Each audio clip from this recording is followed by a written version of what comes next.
This is Hidden Killers Week in Review. A look back at the most prolific stories of the week. Is Hidden Killers with Tony Brueski. Here now, Tony Brueski. Well, I guess it was kind of a good day for Rex Heuermann. There won't be an eighth, at least not a young woman named Colleen McNamee. McNamee was a young woman murdered in 1994. They've determined that Rex was not behind that one, which would have marked the eighth. Still behind the other 7, allegedly, but not this one. So what does this all mean? Well, it's finally closing a door that had hung half open for years, for a very long time. She was believed by some to be yet another victim of accused Gilgo Beach serial killer Rex Heuermann. Now, she's not. The DNA says so. And that matters more than people realize, because when you strip away the hysteria, the hashtags, and the monster under the bed narrative that's followed this case since Heuermann's arrest, and rightfully so, you're left with something much harder. The difference between suspicion and proof, between pattern and precision, between what we think we see and what the science actually says. And it's important to make these decisions, or these distinctions, and not just throw everything onto the steaming pile of poo named Rex Heuermann, because there are other steaming piles of poo out there. And they should be caught and recognized and held accountable for their crimes too. Don't just pile everything onto the one guy because it's the easiest one to do at this moment in time. Certainly take him down for the ones that we know, but that's something that happens in cases like this, where you have so much destruction, so much death. There is a temptation to, well, it looks like the shoe kind of fits. Add it in. We'll get him convicted on that too. And what cost? Well, the DNA says you can't on this one. Colleen McNamee was 20 years old when her body was found near the William Floyd Parkway in Shirley, Long Island. She was beaten, strangled, and left in the open like a discarded secret. It was 1994. It was a brutal decade for women working on the fringes across Long Island, women who vanished and were later found dumped in marshes, parks, and wooded edges of the same region. The stories blurred together in memory and media coverage, all carrying the same haunting notes. Vulnerability, violence, silence. And the public's reaction? Well, they're the unwanted ones anyhow, so why should we care? I know, pretty sick and cold way of looking at human beings, correct? It made sense, at least superficially, that investigators and reporters wondered if McNamee's name was part of the same tapestry as the Gilgo Beach murders. And yeah, certainly want to cross that bridge and see where it leads.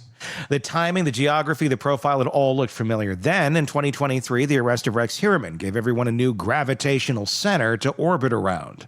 The man who supposedly fit the profile, the quiet architect from Massapequa Park, whose Google searches, secret accounts, and cold clinical double life made him the perfect face for a suburban horror story.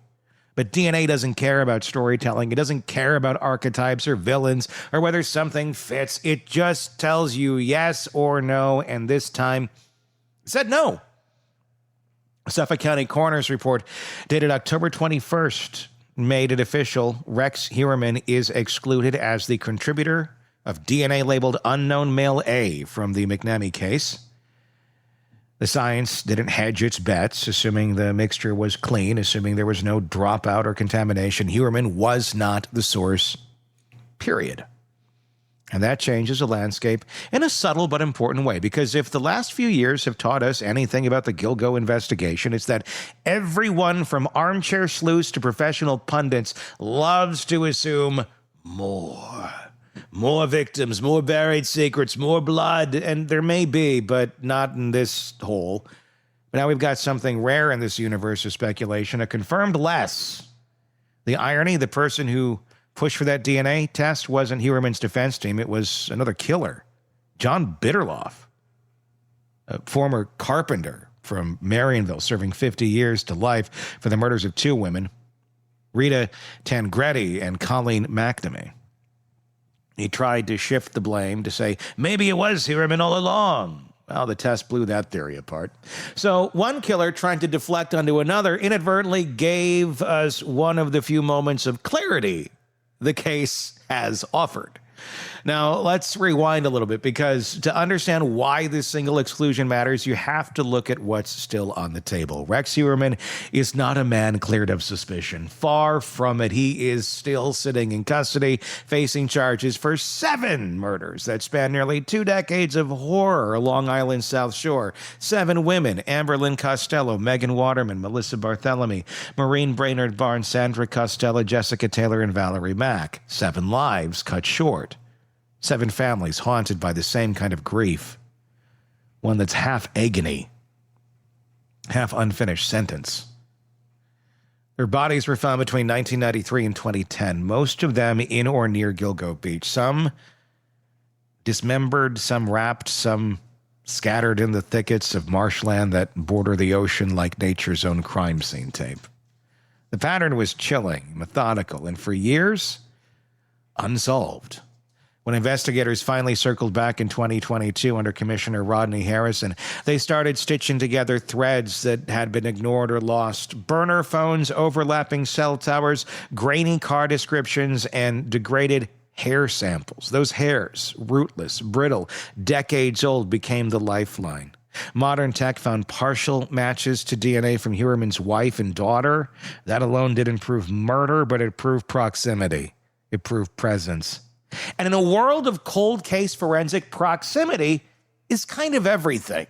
That's the difference between Heuermann's accused victims and Colleen McNamee.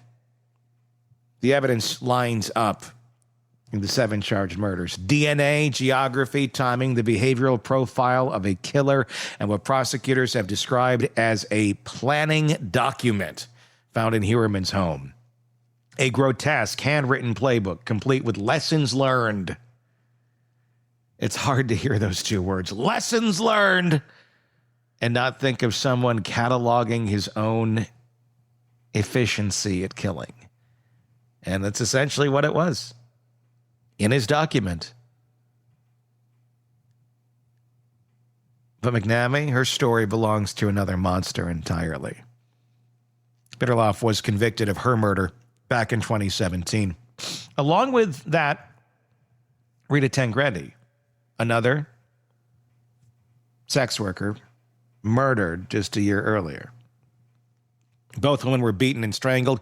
Both left discarded in wooded areas of Suffolk County. Forensic evidence, blood, and semen tied him directly to those scenes. It was a slam dunk conviction, but in the twisted logic of the criminal mind, Bittrolff later tried to turn that conviction into leverage, arguing that McNamee in that case might not have been him at all. Enter Heuermann, already the poster child for every unsolved killing in Long Island history. It was convenient to invoke him, a bigger, newer boogeyman. But again, DNA doesn't bend to convenience. It just answers the question, and the answer, it said loudly, was no. The takeaway here isn't just that Heuermann didn't kill McNamee. It's that we can now see the edges of his alleged violence a little more clearly. For all the talk of serials who just keep going, this finding reminds us that not every predator owns every body that fits a pattern. Sometimes evil has a zip code. Sometimes it's divided by streets, towns, or years. Sometimes 2 monsters hunt in the same woods without ever crossing paths. It's a grim kind of relief. For Suffolk County prosecutors, the ruling also tightens their case narrative. They don't need more bodies. They need more certainty. Every confirmed exclusion sharpens a story that they'll tell a jury one day. That Heuermann didn't just kill, he hunted. He planned, he stalked with precision. He hid behind a double life as an architect, a father, a man whose Google history reads like a dissertation on domination and disposal. For the defense, ironically, the McNamee exclusion is a talking point. See, they'll say, they thought he was responsible for that one too, and he wasn't. Except that argument in court, that probably might not hold quite as much water. But expect it to appear in interviews, filings, motions. That's how this game works. One confirmed no becomes a seed of doubt about all the yeses. But context still matters. In the McNamee case, the DNA found belonged to someone else, someone already convicted. In the Gilgo Beach cases, the DNA, the digital trails, and the behavioral mapping keep leading back to the same man. And if you look at the sum total of evidence, hair fragments, cell phone triangulation, search histories, witness accounts, it paints a very different portrait than the one Bittrolff painted for himself. Still, for the families of the women found on Long Island's marshes, it's not about technicalities, it's about truth. Whatever form that truth takes. From Colleen McNamee's family, that truth already came in 2017 when her killer was convicted. For others, it's still waiting somewhere in court filings and forensic databases years after their loved ones were stolen. And this is where it gets uncomfortable for the true crime audiences follow the Heuermann case like a serialized drama. Every time another murderer or another murder gets ruled not him, it chips away at the fantasy that one arrest can solve everything. The Gilgo investigation was never clean or simple. It was a patchwork of overlapping eras, offenders, and methods. Some of these women were murdered by different men who used the same highways, the same anonymity, and the same disregard for human life. The Long Island serial killer might really be the Long Island serial killers, plural. So when we hear that Heuermann's DNA was excluded from one of those early cases, we shouldn't read it as an exoneration. We should read it as clarification. The truth doesn't shrink in moments like this. It becomes sharper. It tells us we were right about the horror, just wrong about who owned which piece of it. And maybe that's the most chilling revelation of all. There was more than one predator hunting those roads. There still is. As for Heuermann, his story is far from over. The prosecution's case keeps building. More than 2 years since his arrest, he remains jailed without bail. Investigators in this case say he kept trophies, searches, and planning documents. Witnesses describe him as awkward and detached, a man who could vanish emotionally in the middle of a conversation. His family, his wife Asa Elrup, and their children have been left to pick up the shreds of a public life shattered by the allegations. But amid that chaos, one small piece of clarity: he didn't kill Colleen McNamee. It's a strange sentence to say out loud. There's no celebration in it, no vindication, just relief, quiet and clinical. Relief for the McNamee family who can stop hearing their daughter's name dragged through another suspect's headlines. Relief maybe even for the investigators who can mark one box closed and focus on the horrors that remain unsolved. And yet there's nothing else here too. Or there is something else here too. A reminder that our appetite for closure sometimes blurs the line between solving and assuming. For years, we've wanted the Gilgo Beach mystery to end with a single villain, one name that could tie together decades of fear. But every new piece of data, every confirmed exclusion, every new suspect shows us the truth is a lot messier. So yes, there won't be an eighth, at least not this one. But there were 7. 7 that the state still says Rex Heuermann did kill. And until a jury says otherwise, those cases remain very real. The lesson, if there is one, is that DNA is both sword and scalpel. It cuts through myth, but it also divides what we thought was whole. Heuermann's world is shrinking to fit what can actually be proven. And for the first time in a long time, the Gilgo Beach investigation feels a little less like folklore, a little more like forensic reality. That's what happens when the science speaks louder than the story. What are your thoughts? Do you think there's going to be more for Rex? Be an interesting situation if there was. It would certainly, almost certainly, continue to push back a trial that's already taking forever to get to. And how much fuel does Rex have left in his fire behind bars? I think we'd like to see him face the consequences for his actions in a courtroom. But if there are more, then he should definitely face the consequences, maybe in additional trials. Give me your thoughts on what the future may hold for Heuermann in the comments section on YouTube. Love to see that. If you're not already there, search Hidden Killers at Tony Brueski.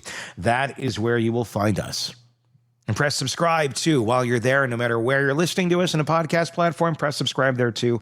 Please, please, please. That's how other folks find us as well. Yes, you pressing it, then you get it, but then other folks also find out, hey, people like this. Mikey likes it. So please do that if you're enjoying our content. Until next time, I'm Tony Brueski. We'll talk again. Want more on this case and others? Then press subscribe now and don't miss a moment of true crime coverage from Tony Brueski and the Hidden Killers podcast.